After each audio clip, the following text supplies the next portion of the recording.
નમસ્કાર, weather analysis સાથે હું છું પાયલ અને ગુજરાતમાં ગરમીની શરૂઆત થઈ ગઈ છે અને જે રીતની ગરમી અત્યારે પડી રહી છે બધા જ એવું અનુમાન લગાવી રહ્યા છે કે આ વખતે ગરમી ઉનાળો જે છે એ ભૂક્કા બોલાવવાનો છે। કેમ ભૂક્કા બોલાવવાનો છે તો હવામાન વિભાગ અને હવામાન નિષ્ણાંત બંનેનું એવું કહેવું છે કે આ વખતે વધારે ગરમી પડવાની સંભાવના છે। ઉનાળામાં સંભવિત રીતના દર વખતે જેમ રેકોર્ડ તૂટે છે એવી રીતના આ વખતે પણ રેકોર્ડ તૂટશે। અત્યારની સ્થિતિની વાત કરીએ તો ગુજરાતમાં અત્યારે સામાન્યથી મધ્યમ છે ગરમીની શરૂઆત આ કહેવાય। શરૂઆતના સમયમાં થોડી વધારે ગરમી હતી, હવે પાછું ટેમ્પરેચર નોર્મલ થતું ગયું છે। હવામાન વિભાગનું એવું માનવું છે હજી આગામી દિવસમાં ટેમ્પરેચર હજી ઓછું થશે એટલે ગરમી પણ ઓછી થવાની સંભાવના છે। અત્યારે મેક્સિમમ કેટલું રહે છે ટેમ્પરેચર તો મેક્સિમમ 35, 36, 37 ડિગ્રી સુધી અત્યારે પહોંચે છે અને મિનિમમ 24-25 ડિગ્રી સુધીનું તાપમાન આપણા ત્યાં જોવા મળે છે। ગુજરાતમાં વાત કરીએ તો તમને આખું આ જે ઓરેન્જ દેખાતું હશે એટલે બપોર પડતા સુધીમાં અમદાવાદ, મહેસાણા જેવા વિસ્તાર જે છે ત્યાં 32-33 ડિગ્રી સુધી તાપમાન પહોંચી જાય છે। કચ્છ જે સૌથી વધારે ગરમ વિસ્તાર મનાતો હોય છે ત્યાં પણ 30થી લઈને 35 ડિગ્રી સુધીનું તાપમાન રહે છે એટલે સાંજ પડતાની સાથે પાછું તાપમાન જે છે એ ઓછું થઈ જાય છે એટલે થોડીક ઠંડકનો અનુભવ થાય પણ ગરમી અને જે એવું કહેવાય કે બફારો છે એનો અનુભવ થતો હશે કારણ કે જે વેસ્ટર્ન ડિસ્ટર્બન્સ સતત પસાર થતા હોય છે વેસ્ટર્ન ડિસ્ટર્બન્સને કારણે ભેજવાળું વાતાવરણ અને વાદળછાયું વાતાવરણ ખૂબ રહે છે એટલે વાદળછાયા વાતાવરણને કારણે ગભરામણ અને આપણે જે કહીએ છીએ કે ગરમીમાં વધારો થાય છે એના કારણે થાય છે। 5 તારીખ, 6 તારીખ અને આગામી 3-4 દિવસ સુધીમાં તાપમાન થોડું નોર્મલ રહેવાનું છે પણ એના પછી જે છે ખૂબ વધારે ગરમી પડવાની સંભાવના છે એટલે માર્ચનું બીજું અઠવાડિયું જેમ જ શરૂ થશે એમ વધારે ગરમીની સંભાવનાઓ અત્યારે દેખાઈ રહી છે।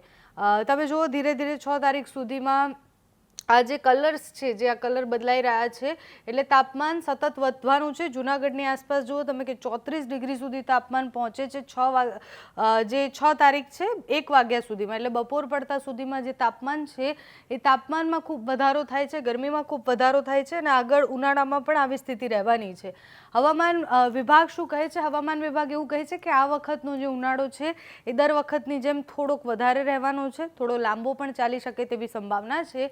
હવામાન નિષ્ણાંતો એવું માને છે કે આ વખતે ઉનાળામાં પણ વરસાદની સંભાવનાઓ છે એટલે ક્યાંક ગરમીના કારણે વધુ ગરમીના કારણે અને જે વેસ્ટર્ન ડિસ્ટર્બન્સ કે જે અલગ અલગ સિસ્ટમો બનતી હોય છે એના કારણે ઉનાળામાં પણ માવઠું પડી શકે છે એટલે આ ઉનાળો જે છે એ નોર્મલ કરતાં થોડો વધારે લાંબો પણ ચાલી શકવાનો છે અને સાથે જ વચ્ચે અલગ અલગ સિસ્ટમ બંગાળની ખાડી અને અરબ સાગરમાં બનવાની સંભાવનાઓ છે। હવામાન નિષ્ણાંત પરેશ ગોસ્વામીએ જે પ્રમાણે આગાહી કરી હતી એ પ્રમાણે આ વખતે ઉનાળામાં તાપમાન વધારે વધવાની સંભાવના છે એટલે આપણે જ્યારે ઉનાળો પીક પર આવે ત્યારે આપણે જોયું છે કે 40 ડિગ્રીની ઉપર તાપમાન પહોંચતું હોય છે અને એ ખૂબ ભયંકર ગરમી હોય છે કે તમે સવારથી લઈને સાંજ સુધી જ્યારે પણ જુઓ ત્યારે તાપમાન વધારે હોય છે। અત્યારે શરૂઆત છે ગરમીની, ઉનાળો આ વખતે વધારે એવું કહેવાય કે વધારે ગરમીવાળો રહેવાનું છે પણ વચ્ચે વરસાદની સંભાવના છે તો એ પણ ટેન્શનનો વિષય છે। 29 ડિગ્રી તાપમાન સુધી પહોંચી જશે 9 તારીખે આપણે જે પ્રમાણે વાત કરી એટલે 38 અને 39 સુધી તાપમાન પહોંચશે। તમે જુઓ ગાંધીધામમાં પણ 38 ડિગ્રી 9 તારીખે છે, અમદાવાદમાં પણ 38 ડિગ્રી છે, બાકીના વિસ્તારોમાં વડોદરામાં 39 ડિગ્રી છે એટલે શરૂઆતમાં જો 40 ડિગ્રી સુધી તાપમાન પહોંચતું હોય તો ઉનાળો જેમ જેમ આગળ વધશે ક્યાં સુધી પહોંચશે આપણે વિચારવાનું છે।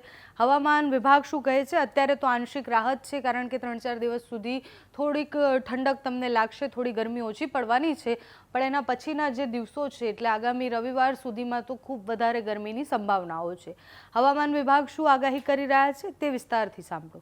उच्चतम तापमान इसमें अगले 24 घंटा तक मतलब कल 4 बजे मॉर्निंग तक जो पूर्वानुमान है इसमें एनएलसी कैटेगरी में दिया गया, ज़्यादातर परिवर्तन नहीं होएगा लेकिन उसके आने वाला अगले दिनों 2 से 3 डिग्री सेंटीग्रेड टेम्परेचर डाउन होने का पूर्वानुमान है। हमारा पवन का दिशा भी थोड़ा चेंज होने का पूर्वानुमान है तो जब नॉर्दर्ली जो उत्तरी हवा दिशा से हवा आएगी, ठंडी हवा आएगी तो टेम्परेचर 2 से 3 डिग्री सेंटीग्रेड बहुत उच्चतम और न्यूनतम दोनों तापमान में डाउन होने का पूर्वानुमान दिया गया है।